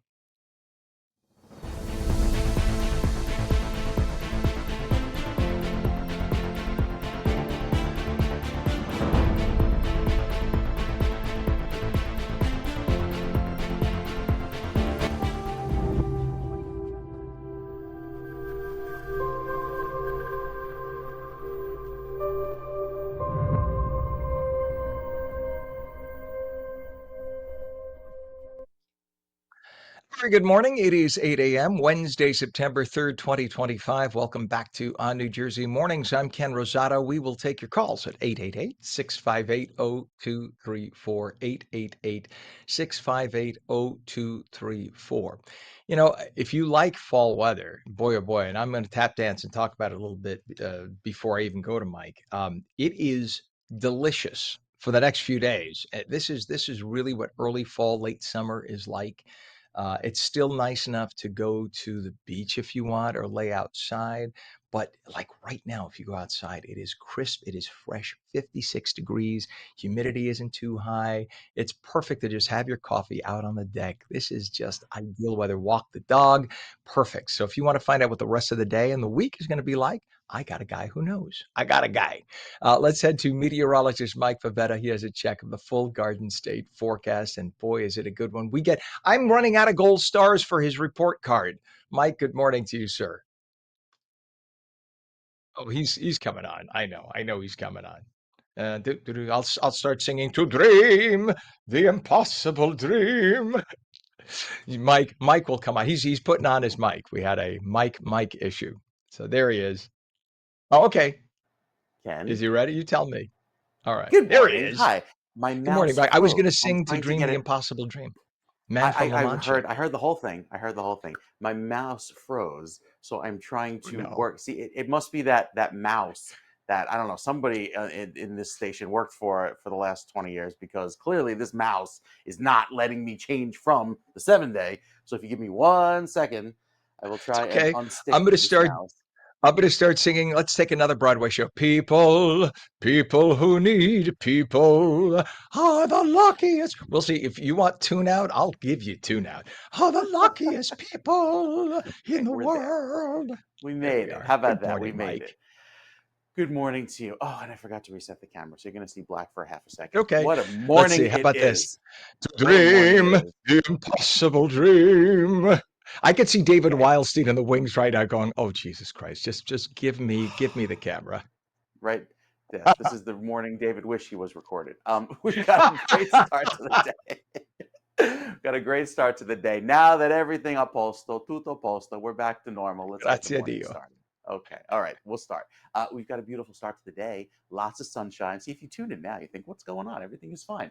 With temperatures that are nice and cool this morning, notice how they're in the 50s west of the Turnpike and Parkway. But if you head over toward places like Long Branch, down the shore, like on LBI and Ship Bottom, you're a solid 7-8 degrees warmer. There's a lovely sea breeze coming off of a 72-degree ocean, which makes it feel a little bit muggier down toward the shore. And that'll be the case especially today and tomorrow, and really by Friday and Saturday, with a lot more of that muggy weather moving in. That takes over throughout the beginning of the weekend. But as for the present, it starts off very cool, very chilly, starting off beautiful, in fact, to begin our day. Nice and dry with a low humidity. And it stays pretty going into this afternoon. Notice the wind, which is around throughout the end of the day, coming in from the east, gusting at times up to about 16, 17 miles an hour, maybe getting up to 18 miles per hour there on LBI. It stays pleasant today, but the wind really picks up tomorrow, gusting up to about 20 miles per hour statewide in advance of the front that brings in some thunderstorms by tomorrow evening. Once that front passes through, typically we'd clear out and turn drier. No, not the case. It's actually a series of fronts that comes in over the next few days that helps to cool us down by Sunday. So it actually turns more humid after the rainfall for tomorrow evening. Again, today climbing up into the upper 70s, maybe touching 80, mix of clouds and sun, overall looking fine. It's tomorrow starts off a little muggier, a little warmer, climbing into the upper 70s, and then look at the line of storms that comes in from the west by dinner time. That will give us a quick round of rain and keep it humid and warm into tomorrow evening. That'll send temperatures into the upper 80s by Friday with the sunshine, maybe near 90 by Saturday. So it gets pretty warm around here to start off the weekend, kind of like a throwback to summer after we have the regularly scheduled fall that comes in just in time for the day that everybody starts school. Look at Saturday at noon, 89 degrees, both in Hackensack and Newark, and even 89 down toward Trenton and Camden. Another round of light rain comes in, keeps it warm throughout Saturday evening, and then the wind shifts on Saturday night, clearing us out and cooling us down for a much more pleasant and cooler Sunday. So the next few days actually turn quite warm. We're in the upper 80s throughout tomorrow, Friday, and Saturday. Another chance of rain after the storms tomorrow evening on Saturday, and then much drier and cooler by Sunday. We'll tell you more about that, Ken, with another check of your forecast coming up. All right. Thank you so much, Mike. 56 degrees right now, northern New Jersey, 54 in Trenton, and we have a mess of traffic. Literally, pick your roadway, you'll find a mess. So let's go right now to Route 3 in Clifton. We have a crash right now, which is it's westbound east of Main Avenue in Clifton with the left lane closed. On a good day, this is a mess. Look at what you have now. You have rubbernecking on the eastbound side. The eastbound side is on your left. On your right is the westbound side. No, do I have that backwards, Pam? No, that is the westbound. All right, because the look for a second I got confused. I used to live right off that exit. So this is causing an absolute nightmare, backing up traffic about a mile and a half right now, and that will exponentially grow with the morning drive because people take that to get to the Lincoln Tunnel from in northern New Jersey. So again, this is westbound Route 3, east of Main Avenue, Clifton, left lane closed. You can see that's a crash being worked on. The emergency vehicles, just avoid that if you can. Take local roads to bypass that if you can at all. We also have issues on the Garden State Parkway, multiple issues up and down the Garden State right now, but especially right in the middle. The up and down Bloomfield, West Orange. So let's take a look at the Garden State Parkway. This is mile marker 142.8. This is a crash now that we have listed, or I'm sorry, it is a disabled vehicle. This is southbound exit 143B in Maplewood by Irvington Township. All lanes are open to traffic, but it is causing that. And that goes back for about 2 miles. I can see David Wildstein in the camera because he used to be the mayor of Livingston. And I know he's thinking, oh, I'm so glad I'm not sitting in that right now. We have a crash on Route 4 westbound east of River Road and Teaneck. The left lane is closed. Crash on 280 westbound east of exit 10, Northfield Ave and West Orange with the right lane closed. And then the approaches to the GWB are all pretty heavy right now. We have 30 minutes at the Lincoln Tunnel. Earlier issues we had in the center tube, we have 20 to 25 at the Holland, and we look at the 8095 approach to the GWB upper and lower level now 35 to 45 minutes. You can see the lower level on the left, upper level on the right. If you're going to Manhattan and you're not taking mass transit, you're going to be sitting in traffic, my friends. Mass transit's not doing so badly right now. Pretty good for first full week back. I'm just looking at the northeast corridors. We do have one alert. Let's take a look. We have, just a northeast corridor. That is an Amtrak train. We don't have to worry about that. NJ Transit. Now everything looks good. So, okay. So your best bet, take mass transit today. If you ever thought about it, today's your day. 8:08 is our time. And if you have ever wondered why your name may look odd in New Jersey's voter system, we'll explain. You're not alone. New Jersey Globe editor David Wildstein recently shared a helpful tip on his X account. New Jersey's statewide voter registration system doesn't accept apostrophes or periods, because why should it, right? In this day and age when we have things called computers. David's here to help us understand what this means for New Jersey voters and what voters across the state need to know to make sure their registration is accurate and their votes count. David, good morning. I saw you on the video screen just like, what is going on? You caught us in meltdown mode today, but it's great to have you on, my friend. Aren't you glad you weren't part of it? I just love it when I come on your show, Ken, and my walk off music or my lead in music. Like when you walk up to bat at a baseball game, you give me traffic at the George Washington Bridge. That's just the. So. It's a mess today. This is the worst traffic I've seen since May. This is literally the worst traffic day we've seen since May. If you looked at our computers right now, they're just like there's smoke coming out the back. Anyway, Always. getting Cool. Always. So. Yes, yes, it's very Yeah. true. And I'm so glad you're addressing this issue. When my husband and I first moved to New Jersey, and he got a New Jersey driver's license, because I live enough time in Florida that I kept a Florida license at the time. He has a five-letter last name and a very common first name, and only the first half of his first name makes the driver's license. And I thought, really? So every time he buys a ticket on a plane, they call him Christoph because that's all that'll fit on his license. And I thought, what is wrong with New Jersey? New York, he didn't have that problem. Florida, he didn't have that problem. Only in New Jersey. So you're saying it's quirky like that too with the voter registration?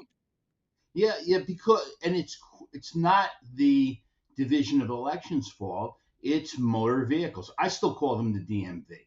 And Sure. quite frankly, I have this rule. People think it's odd, but they accept it, which is I'm not letting them change their name to the Motor Vehicle Commission until they fix their problems. As long as they continue to screw up, they are forever to me the DMV, and the DMV has they're running on old computers, old technology that handles only a certain number of characters.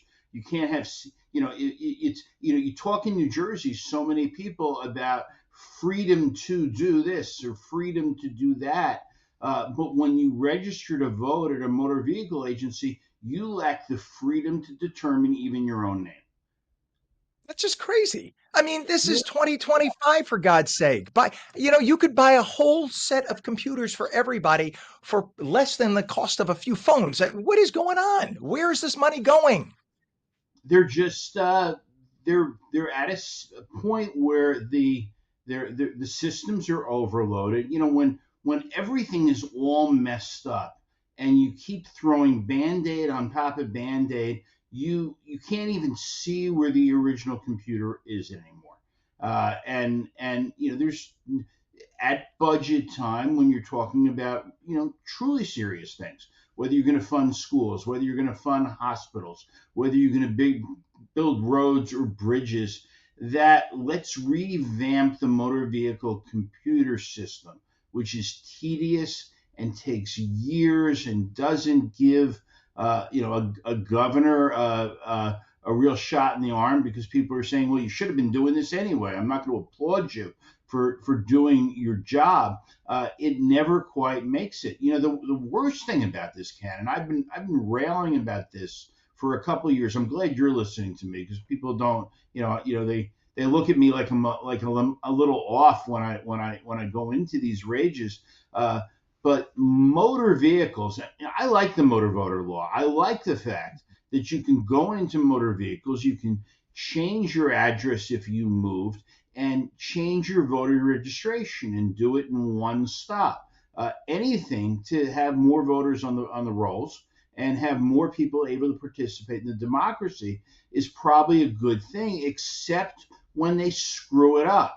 And motor vehicles last year was responsible for a huge number of disenfranchisements. This year, with the rush to get the real ID, people are walking into a motor vehicle center. Let's say they walk in as a Republican, and they walk out and they're a member of the Green Party, and they don't even know it. And they go to the polls to vote, and they're told you can't vote. You're a member of a party that these people have never heard of. We've got defunct political parties. Defunct meaning that they have not been in operation since, in one case, 2004.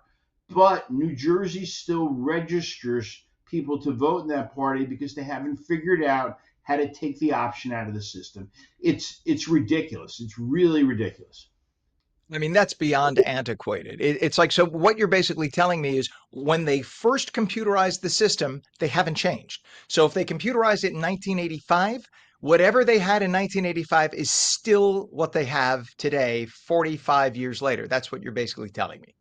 Pretty much. I mean, it's not 45, but it's 40. it's certainly for 40. 40. It's 44. It's not 45. If your name is, I use this as an example last week. If you're, I'm sitting in a court hearing listening to a petition challenge, and I'm watching them put voters up and they're checking. And if your name is O'Malley, It's OMA. You don't get to have the apostrophe. Even though that's your name, you don't get to have it. They don't let you put spaces there. They, like you said, they run out of characters, and then they go to verify it. And if you've seen one polling place, you've seen one polling place. And this is not the Secretary of State's fault. This re, this responsibility rests with a person nobody's ever heard of. Her name is Letitia Littles Floyd, former state trooper, now runs the DMV. She may be. We've had some. I mean, Jersey, by the way, Ken, blessed. We've had some bad motor vehicle directors over the years. I mean, really, really horrendous administrators. But Letitia Little Floyd might actually be the worst that I've seen. Well, that says a And lot. yeah, You're on top of it. So that says a lot. David, I got to cut us short only because we have a bunch of interviews lined up. But I'm with you. Let's come back. Let's do a whole segment on this again because, like, if you have, like you said, O'Malley, if you have St. John, ST period, you can't have the period. If you have a hyphenated last name, to hell with the hyphen, it's gone, right? You just have to meld it all together. If you could fit more than 8 characters, it's just ridiculous. And the problem is, it impacts us when it comes to passports, when it comes to getting airline tickets and everything else, because that's on paper in the state of New Jersey what your legal name appears to be. It's a mess, as are a lot of things in New Jersey with the highest taxes anywhere. We got to scratch our heads and change this. David Wildstein, New Jersey Globe editor, a dear friend. God bless you for your patience. Always thanks, thank you Ken. for coming on. You All got right. it. It is now 8:16 and 55 degrees. I'm with him. I'm with him. When we come back, JC Families is holding its annual back to school picnic. We'll tell you what to expect this year and how you can take part. We'll be back in 30.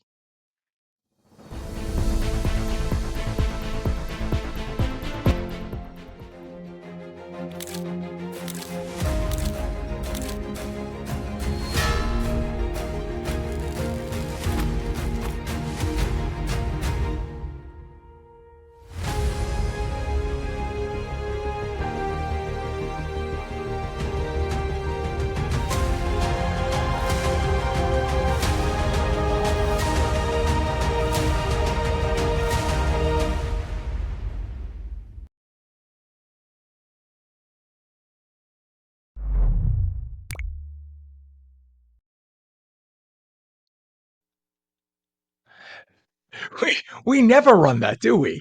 We never run that. Now we know why.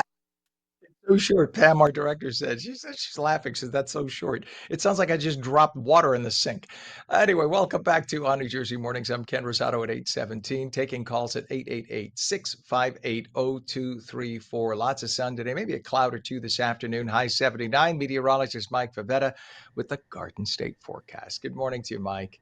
Good morning, Ken. A very pretty day ahead. It's a nice start with plenty of clear sky around, and it feels lovely with the low humidity, the dry air, lots of sunshine across New Jersey, and we'll keep it clear going into this afternoon. In fact, our forecast in central New Jersey has temperatures climbing into the mid 70s at the shore, upper 70s near 80 inland, like in New Brunswick and back over toward Princeton. Plenty of clear sky today. So we keep it dry as far as the cloud cover. Have to wait till tomorrow for our next chance for some rain. It's a front. It's actually this piece of energy moving over the Great Lakes right now that works in our direction, gives us some clouds throughout tomorrow afternoon, and then a line of storms by the end of the day. It'll also raise humidity. Not talking anything severe, but enough rain to be measured at least. And since we haven't had much measurable rainfall, at least in the last few weeks, our forecast brings back the humidity going into Friday and Saturday, higher humidity, unusually high, even into Saturday afternoon.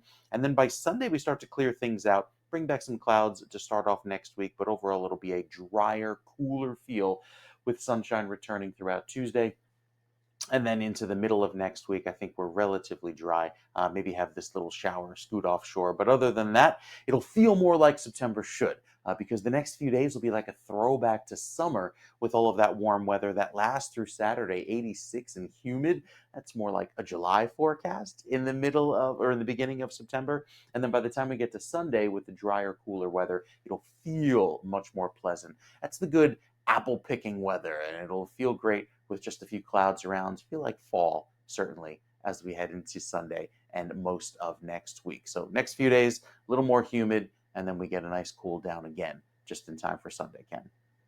There you go. All right. Thank you very much, Mike. It is 8:19 now, 58 degrees northern New Jersey and in Trenton, and we have a mess of traffic on the roadways. Let's start on the Garden State Parkway. We have a crash right now on the Garden State Parkway. Let's take a look. This is at exit 142. The Garden State Parkway actually was a disabled vehicle. I keep saying a crash. Disabled vehicle, nonetheless, causing the same issues. It is on the GSP southbound at exit 143B in Maplewood. From Maplewood to Irvington, we have a mess right now. All lanes are open, but it's causing what you see on your screen right now, and that's about a 2 to 2.5 mile delay. Crash on Route 4 westbound east of River Road and Teaneck with the left lane closed. We have a crash on 280 westbound east of exit 10 Northfield Ave in West Orange with the right lane closed. And then if we go over to Route 3 again, let's take a look at the Route 3, Route 17 merge. This is on Route 3. But this is to illustrate how far traffic is. So this is Rutherford, but the traffic is backed up from Clifton to Rutherford. That's several miles, and that's because of a crash that happened about 40 minutes ago, and that's at where is it here? That's in Clifton on Main Avenue. So because the left lane is closed in Main Avenue, Clifton, it's backing up traffic all the way to Rutherford. So Route 3 is a mess right now. Ken, which direction? We're talking westbound. So westbound east of Main Avenue is where the issue is. We have a lot of reverse commuters coming out, so that's causing that problem. And you have eastbound rubbernecking delays as well. The Hudson River crossings are not so great either. The Lincoln Tunnel right now is 25 to 30 minutes. The Holland is 20, and the GWB upper and lower levels not so great, 35 to 45. If you take a look here, we have the lower level on the left, upper level on the right, basically stopped. They're telling us it's 35 on the upper and 45 on the lower. So give yourselves lots of extra travel time, please. 8:21 is our time, and with the new school year, which is exactly why you have that traffic, everybody's back to school and work. With the new school year now started this week, JC Families is welcoming everybody to their back to school picnic. See, that's a nice thing to think about. The event is free. It's free to the community. It will be held on Friday, September 12th. So that's a week from this Friday, 4 to 7 p.m. at Hamilton Park. Think giant bubbles and music and crafts and delicious bites from local vendors like Taste of Poland, Indian Magic Express, and Olivia Olivares. Joining us this morning is Mamta Singh, who is Executive Director of JC Families.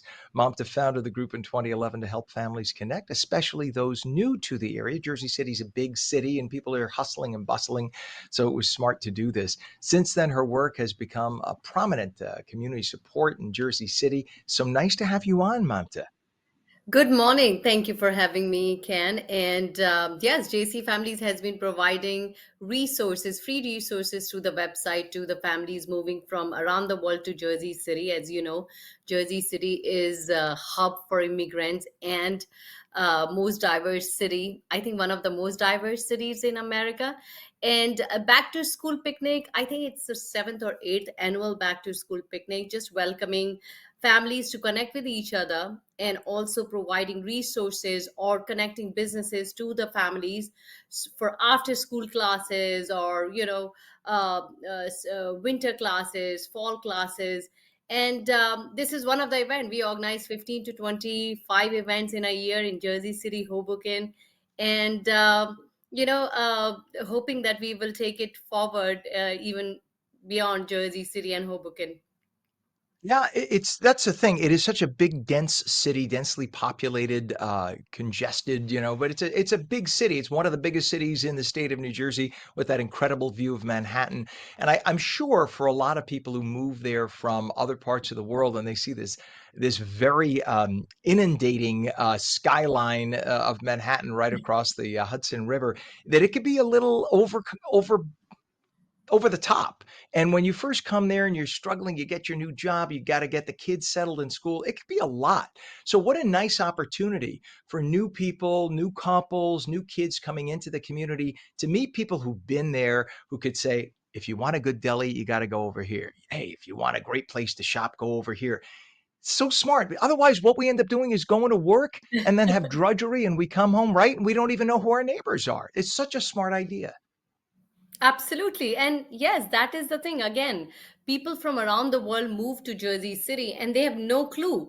They have no support system, no friend circle, no no idea about the city at all. And I think just back to school picnic, you'll see 60% or 70% new families, young families connecting with each other, creating their play groups.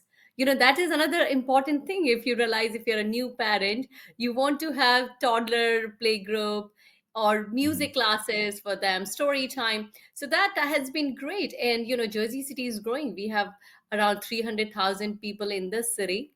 So these events are getting more and more popular. It will be packed.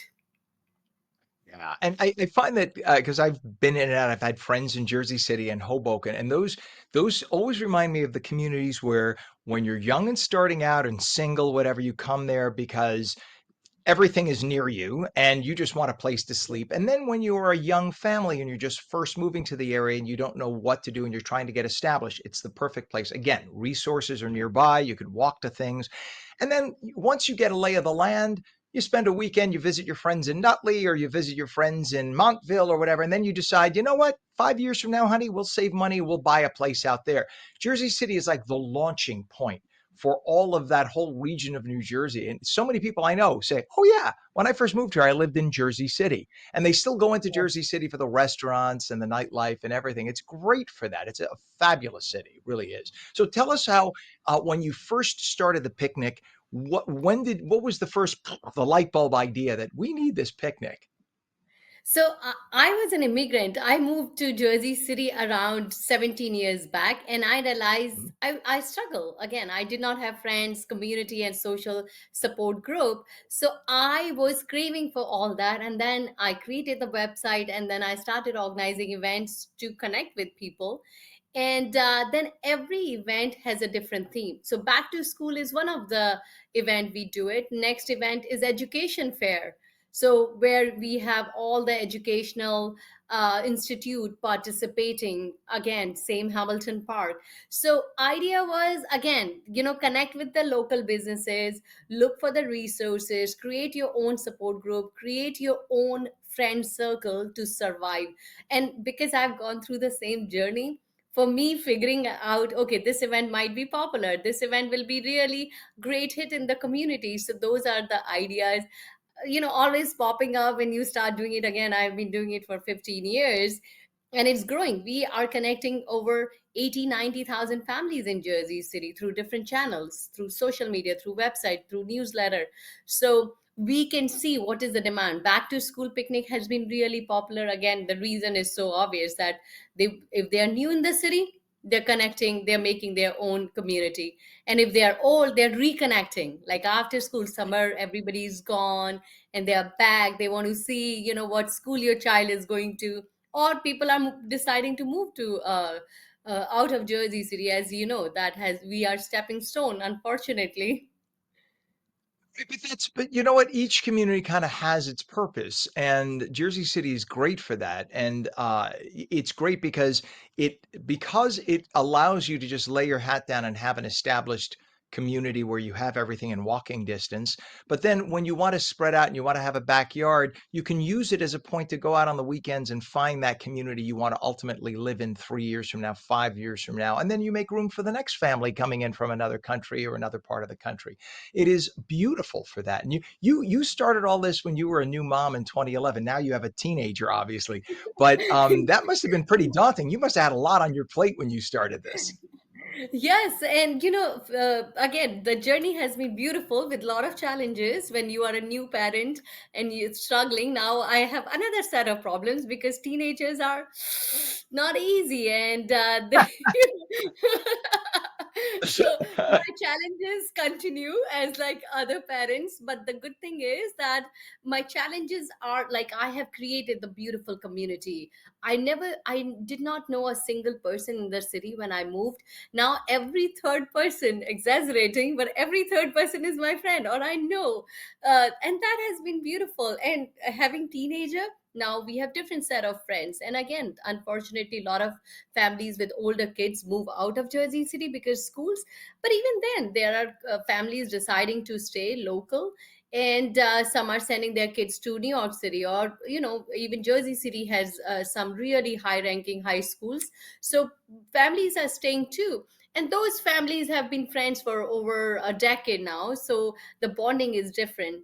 But next thing on my radar is to start programming or events for teenage kids. Excellent. Well, listen, Mayor Fulop better watch out because you should be the mayor of Jersey City. Not that you need something else on your plate, but it sounds like everybody knows you. You'd be a great mayor. Mamta Singh, the picnic, the back to school picnic again next Friday, September 12th. It's at Hamilton Park. What time does it start, Mamta? 4 to 7. 4 to 7 p.m. at that's going to be Hamilton Park next Friday, not this Friday, next Friday, September 12th. Sounds like a fun time. Mamta Singh, the executive director of JC Families, thanks for doing what you do. It's great to have you on today. Thank you so much for your time, Ken, and thank you for Come having back, me. come back anytime. We'd love to have you on again. Thank you again. Be well. Take care. It is 8:30 now. You bet. 57 degrees. And when we come back, TransUnion, the credit rating company, had a data breach. What happens when the company that keeps track of everybody's credit gets hacked?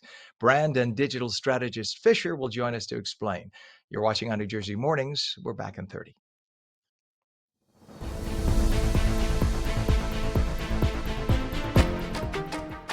Hi, I'm Jeanette Hoffman, host of Energy Matters. Join me every night at 6 p.m. where we're discussing energy affordability, challenges, and solutions with stakeholders and elected officials. Join me weekdays at 6 p.m. on Energy Matters on ONNJ.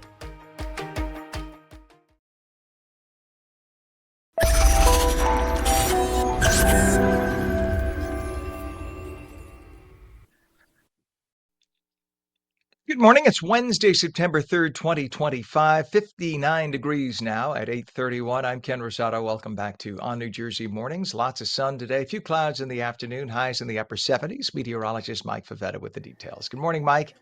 Hey, Ken, good morning. We can see the sunrise across New Jersey from satellite. Very pretty way to start the day. Nothing more than a few high, thin clouds out over the Atlantic. And over New Jersey, we're running nice and clear and stay that way through this afternoon. So sun glare, definitely a thing as you head out back to school and back to work, or starting off the new school year for many. With temperatures down at the shore holding in the mid 70s through this afternoon. It'll feel lovely there. Likely climbing to 80 or better inland due to that little bit of a warmer breeze coming in from the south today, which is a few degrees below average at the coast, but even inland, we're running right about average. And it feels like an average cool morning, especially with the lower humidity.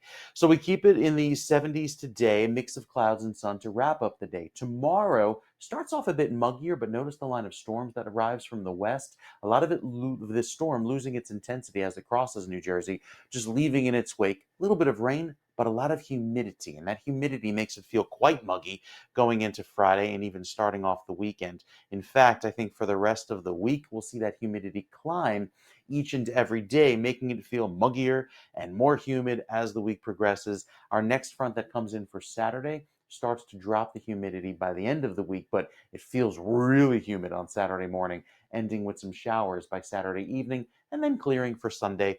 To likely get some sunshine in by the end of the day on Sunday. I think Sunday looks to be mostly cloudy, but we'll try and work that out in the next few days.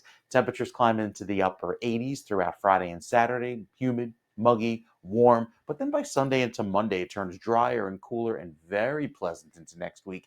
Another reinforcing shot of dry weather that makes it feel quite pleasant and much more like fall, because it's going to be a throwback to summer over the next few days with the higher humidity and warmer weather, even low 70s at night. That's our morning low down at the shore. We're back into the low 60s come Monday and Tuesday and feeling very pleasant to kick off next week. So we get that fall weather back. It just takes a few more days as summer doesn't want to let go just yet. Good. Let it hang on. Let's let it. You know what? I would be fine with fall starting mid-December, and then we have winter for about 3 weeks, and then spring starts in January. I'm just saying. Pam is screaming in my ear. Absolutely not. All right. Mike, thank you very much, sir. It is 8:33 and we have 59 degrees, northern New Jersey, 58 in Trenton, and a mess of traffic to report. So let's start out now on Route 4 westbound east of River Road in Teaneck. We have the left lane of 3 lanes closed, and that is due to a crash. And that is the result, right there on your screen that you see, just bumper to bumper traffic. We also have a delay reported on the New Jersey Turnpike westbound exit ramp to 278 by Route 1 and 9, the interchange 13 area in Elizabeth, all lanes open, but tons of volume causing problems. We have on I-280 a crash westbound east of exit 10, Northfield Ave in West Orange. The right lane is closed, and look at it, looks like a parking lot. That is just a mess. In fact, we went up and down Route 80. We went through all the cameras. They're literally just pick your poison. There isn't a camera on the entire stretch of I said 80, excuse me. I meant to say 280. There isn't a camera on 280 up and down that doesn't look similar to this. So give yourselves a lot of extra travel time. Hudson River approaches right now. We are told that it is 35 minutes crossing over the Lincoln Tunnel, 25 of the Holland. Your upper and lower level approaches to the GWB also very, very heavy right now. Your lower level is worse than the upper. Lower's on the left, upper's on the right. We're told it's 35 minutes upper and 45 lower. Again, pack your patience making it into Manhattan. And remember, this is not summertime travel anymore, folks. You got to add that 30 to 60 minutes now to get into work each morning. 8:35. TransUnion, the credit rating company, had a data breach. What happens when the company that keeps track of everybody's credit gets hacked? To explain, we are joined by brand and digital strategist Fisher, who could be found on X, Threads, and Instagram with username @Fisher, and through his website, fisher.media. Good morning, sir. So this was Good morning. about 8 million customers who were impacted by this. Is that right? Now, let's not exaggerate, Ken. It's only 4.4 million customers. Okay. So that's all. It's just the personal information of just 4.4 million U.S. customers. Now, hackers stole 13 million records, including sensitive data like names, social security numbers, dates of birth, addresses, email addresses, phone numbers, everything that makes your data data. The breach occurred just back in July 28th, and was discovered just 2 days later, July 30th, with TransUnion containing the issues within hours, which was a great job, you could say.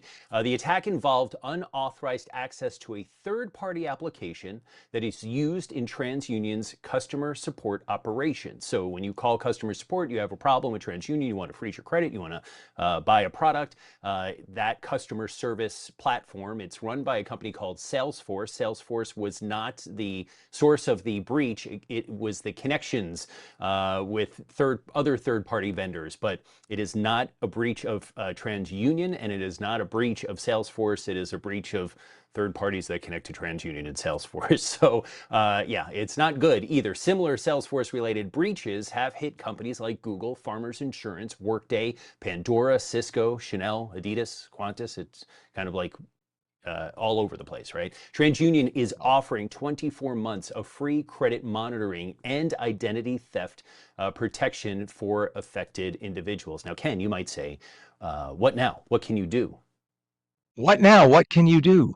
I'm glad you asked. The number one thing that you should do right away if you were affected, and even if you're not, is freeze your credit. You go to TransUnion's website, Experian and Equifax, and you freeze your credit. It is absolutely free, doesn't cost anything. Now, freezing your credit is different from locking your credit.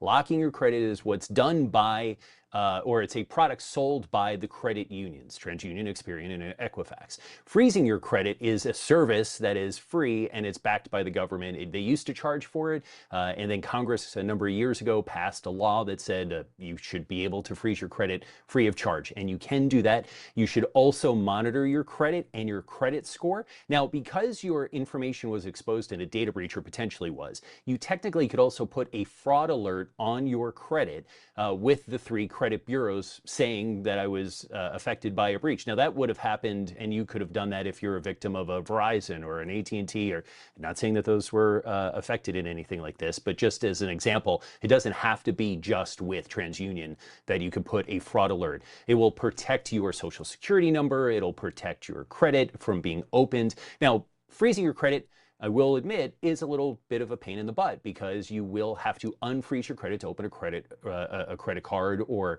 apply for a mortgage or anything of that sort. But it is better to take 5 minutes. I've unfrozen my credit on my phone, sitting, in a car dealership office. It's easy. It takes 5 to 10 minutes. It's not a big deal. Freezing your credit's instantaneous. Unfreezing it, you can put a time on it. You can unfreeze it immediately and then refreeze it. It doesn't cost anything. Then again, get those credit reports and monitor your credit. You can get one credit report per year from each of the bureaus. So you could get 3 credit reports a year. My recommendation, don't pull all 3 at once, because then you have to wait a year to get another one without paying for it. So you can spread them across the year and just watch out for them. Yeah, that makes a lot of sense. And people who may have had their credit compromised or their credit information compromised, they would have been notified at this point? They should have been, yes. And again, TransUnion will send an email and also offer the 24 months of free credit monitoring. And again, you shouldn't have to ever pay for credit monitoring. So if you don't get notified from TransUnion that you were affected by this, you could do credit monitoring through Credit Karma and Credit Sesame. Now, it would be smart to do the credit monitoring first and then freeze your credit. Otherwise, you'll have to unfreeze your credit to do the credit monitoring. So do it first. And again, you shouldn't have to pay for Credit Karma and you shouldn't have to pay for Credit Sesame. They are free, but in this case, TransUnion will give you 24 months of free credit monitoring. That's 2 years if you're on Long Island, 24 months. So. Yeah, they try to do an translating. upsell. And you can understand those companies, Credit Karma, et cetera, Credit Sesame. I have them, I have the apps. They give you a little upsell. They say, if you want us to combine all the bureaus and give you an average and blah, blah, blah, then there's a fee. But you don't have to do that, right? So you could just get the Correct. individual information and Correct. not have And to same pay thing with for it. credit So freezing. They'll always say, well, you can lock your credit instead. It's like, yeah, if I want to pay you, I can. I could do it for free by credit freezing. And it's the same effect. exactly. Well, and I wanted to shift to another topic, which you and I communicated with about rather yesterday. I did a Google search because somebody had brought up whatever happened to Alejandro Mayorkas. And I said, I don't know. And they said, I bet you, this was a friend of mine who's a political type. He said, I bet you the Trump administration is looking at bringing charges against him because he lied. Remember, he lied to Congress. He sat there and said the border was closed over and over again. And then they would cut the video showing millions of people just walking in saying, okie doke, we're here. So I did a Google search yesterday, very simple Google search. And I asked whether the Trump administration was looking to ever charge former Homeland Security Secretary Alejandro Mayorkas with a crime. And you could see on your screen what Google's AI, which is called Gemini, it responded, quote, as of September 2025, there is no official Trump administration since Donald Trump is not the president. Okay, so that is the AI that, they're That's a red spending flag that something billions of might be dollars. off. Yeah. Yeah, yeah. Now maybe AI wishes that. Right. Maybe And a some lot of people people do. wish that. Absolutely. Right. A lot of people do, and that's they have every right to wish that. The thing is, when you are Google's AI, that Yep. should not happen. Okay, Yep. it's one thing to say a lot of people wish this wasn't, but to say Donald Trump is not the president, therefore right now this can't be, that's a problem. And of course, I looked Yeah. online everywhere. How do I notify Google? How do I find out how and why this happened? So tell me, No, how does this and like happen? you said, you texted me and you asked me how do you notify Google, and I thought that you were nuts, that there is no way. And then you sent me the link to the search and I saw it, but then I did the same search and it came normal. I mean, and it's funny because to report that, and we went through this, is you have to scroll down and it says, is there an issue? And you say yes, and then you click, there's an issue, and then that's basically the reporting of this information. And again, it's not a Republican or Democrat. This could be on anything, right? It could report somebody's death. It could report another administration that AI says is invalid. So AI, as we sort of know, scrapes information from all sources, right? And then it's supposed to learn from it. And when a user uses AI, specifically, AI starts learning your I don't want to say wants and needs. It's supposed to learn you and learn your patterns and things of that sort. So if you had asked it to write you something for the news regarding this issue, it would be able to write it in your voice, if you will. What is happening is that it is learning things and making decisions that nobody can figure out. And when I say nobody, I'm serious about this. Whether it's Google's AI or it's Grok, which is XAI, or ChatGPT, nobody can figure out why these AI services start going down a path and there's no real justification, whether it feeds into what you absolutely want, right? You want it to be Trump's in the White House and he's the greatest thing ever, or on the opposite side, Trump is there's no Trump administration, whatever it is. It'll start giving you information that way, and it's not good. And what's supposed to be helpful, and to your point, Ken, is that we're not using, in some cases, Google itself anymore to search by going up to the top of a browser. You're going to AI, you're going to Grok, you're going to ChatGPT, and you're looking to them for the information rather than your typical search that we've been using for 30 years. So now when you can't trust that AI, whether it is searching a simple, I mean, that was a straightforward question, right?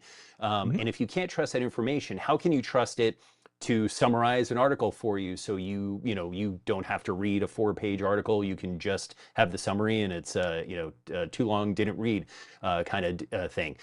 So having to search and then verify the information on your own is something that you would have thought that would do for you, and it is scary because then people take that information. Now, obviously, hopefully, whoever would have read what you found would realize that there's despite your political beliefs, there is an administration, so you deal with it. But some people may not, and I think that's we've joked about this, where mom and dad call and go, "Did you know that?" Right. It's like no, it's not that. Well, here's the Not fear. that. Here's the fear, Fisher. And the fear is that who's to say somebody posts on a website, Ken Rosato spent 22 years in jail, which of course I did not, It was but only somebody 19. posts that.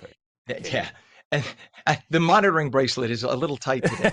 I'm retaining water. But the problem is Yes. somebody posts that, and then we do a search using a chat, the AI, and it searches that one site that says that. Now that's the return. Ken Rosato Yep. spent 23 years in jail, even though I didn't. Now I go to apply for a job, and this comes up.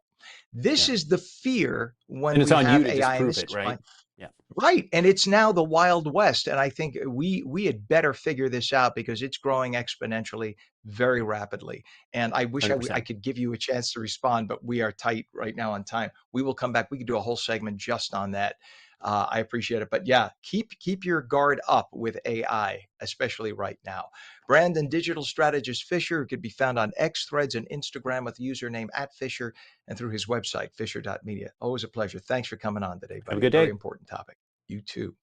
846 when we come back, bringing opportunity, creativity, and future-ready skills to local students in Newark. We'll tell you about a special internship program. Mostly sunny today, a few clouds this afternoon, high 79. Meteorologist Mike Favetta returns with your full Garden State forecast, and we'll take your calls at 888-658-0234. You're watching on New Jersey Mornings. Don't go away.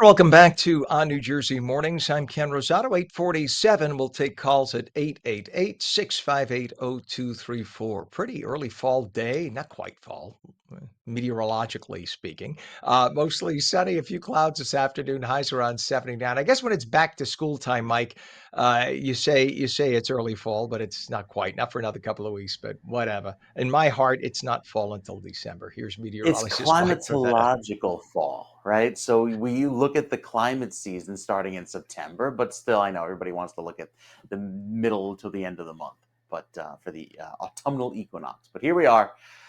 Enjoying the clear sky, enjoying the dry weather, and a nice crisp feel to start the day. Now, the good thing about all of the dry, sunny weather is that temperatures warm quickly through this afternoon. We began in the 50s, but we will quickly climb into the upper 70s, even 80 degrees from Wayne and Hackensack, one of the warmer locations in northern New Jersey. With that, we have very dry weather across the state, thanks to a below average rainfall over the last 30 days, anywhere from a 2 to 4 inch rainfall deficit that will keep us running dry. So certain areas are in a drought. I can't really get some tropical moisture around here. Every system keeps swinging out to sea. Our next tropical system may be named as Imelda over the next coming days, although it's very weakly organized right now. However, National Hurricane Center thinks it has a high probability of forming to the next named storm in the next 5 days. Cooler than average temperatures across New Jersey through the middle of the month. This takes us through the proper end of summer, at least astronomical summer, taking us into the September 20th to the 22nd timeframe.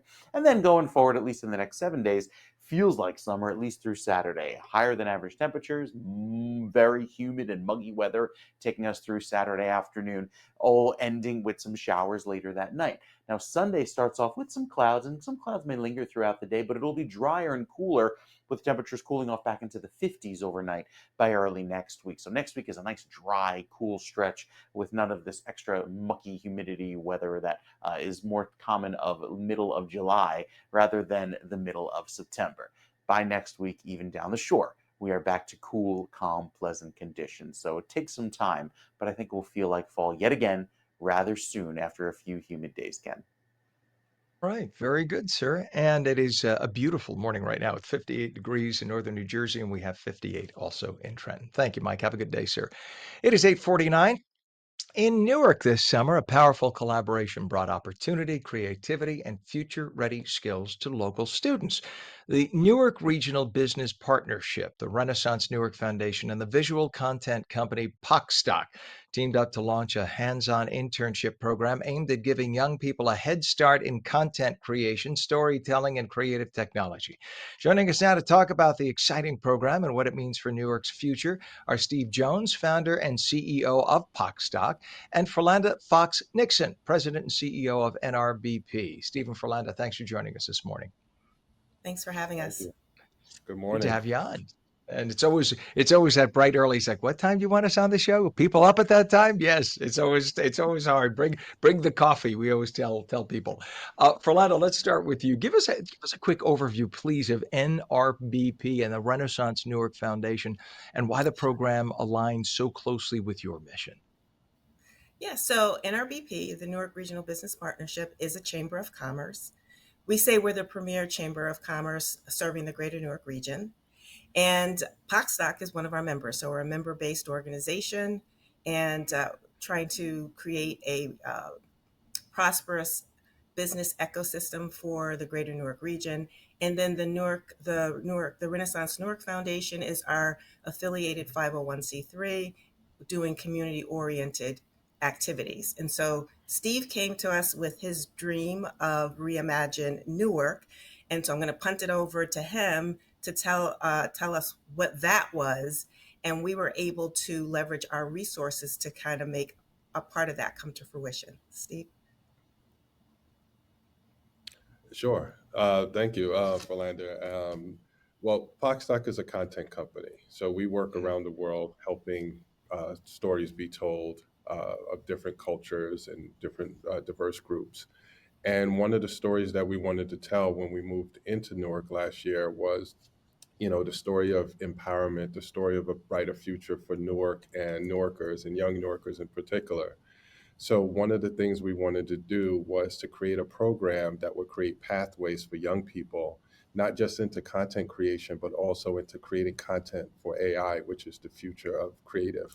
So we wanted to show these young people that there's other options out there other than maybe entertainment or other options that may be more prevalent in certain neighborhoods, that there is a future for everyone in AI, not just as a consumer, but also as a creator.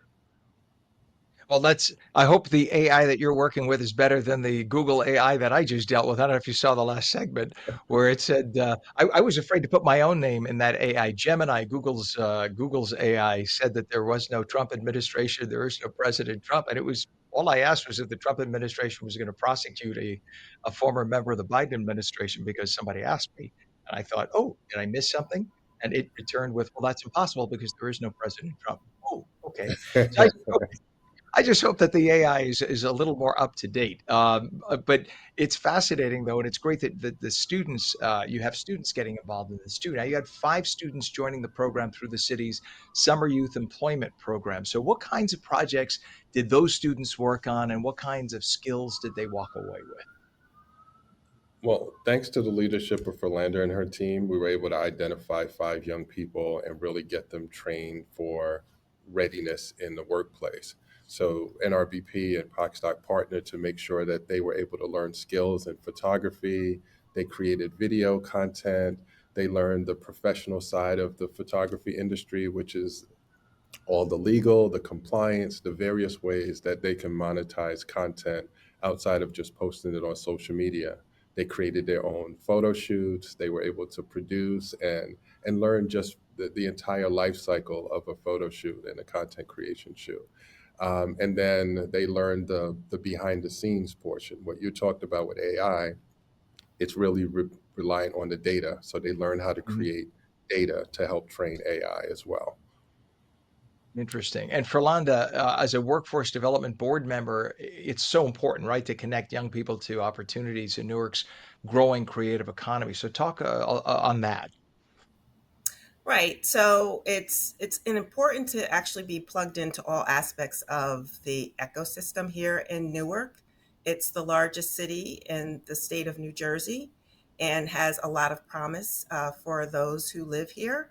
And we're grateful that the city has the Workforce Development Board and all of these wonderful initiatives that fall under it that enable the students and residents that live here to upskill and get the training that they need to be to flourish, right, economically.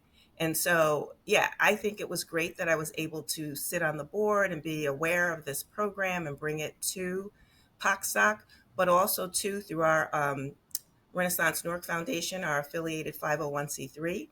We were able to get a very generous donation from Reworld to help purchase the equipment that they needed, the cameras, the computers, the monitors, all of that to make the experience as robust as it could be. And what are the hopes for the future of the program? Do you have plans on expansion or replicating it or bringing more partners on board? We had hoped to have 12 interns. So we had Oh, 5. And so that was a start. And so next summer, it would be great if we could continue to grow the cohort each summer. That would be wonderful because the goal is to have as many people capturing the positive images of the city and sharing that to the world. And so the more that we can include under that umbrella, the better it is for the city of Newark. if we have any local businesses or organizations watching, listening right now, how can they get involved with NRBP or support the similar youth-focused initiatives? Sure, they can visit our website. We're newarkrbp.org. And so just take a look at what we have on our website. There's click on information on how to join. And we're more than willing to talk about the benefits and resources that we have available. And let me ask Steve, what is the biggest takeaway you think for the students who were working involved in the project? What do you think their biggest takeaway was? So, like myself, when I was growing up in Brooklyn and had a limited outlook on what was possible, I think when we first saw some of these students come in, they came from a similar background where their scope of what their worldview was very limited. And by the end of it, some of them were taking on a leadership role. Some of them actually started showing up with a shirt and tie and just you can see the evolution, and it was so wonderful to see these. It was only a 6 week program, 6 to 8 week program, but you could see them transform week over week as they adapted to their environment. So my hope for them is that they continue to grow and continue to stay in touch with us, and as we usher in the next wave of young people, or even older people who are looking for a new skill. As we usher in that next cohort, we're looking to have a similar impact as well. I love it. Steve Jones, founder and CEO of Stock, and Ferlanda Fox Nixon, president and CEO of NRBP. Thank you both for joining us this morning. I love what you're doing. Thank Thank you, you. Ken. You Good bet. Have a morning, great NJ. day. All right. It is 8:58 right now, 58 degrees, mostly sunny, a few clouds this afternoon, highs upper 70s. And that, my friends, is on New Jersey Mornings for your Wednesday, September 3rd, 2025. I'm Ken Rosato. Remember, you could stream us at ONNJ.com, Roku, Fire TV, News on, Samsung TV Plus, Apple TV, YouTube, Facebook, and X. We also stream live on Substack, Rumble, and Twitch. Go to twitch.tv/OnNewJersey. We'll catch you again tomorrow morning, starting bright and early at 7 a.m. Tell all your friends about us. Till then, thank you so much for watching. Have a wonderful day and enjoy all the sunshine today. See you again tomorrow morning at 7.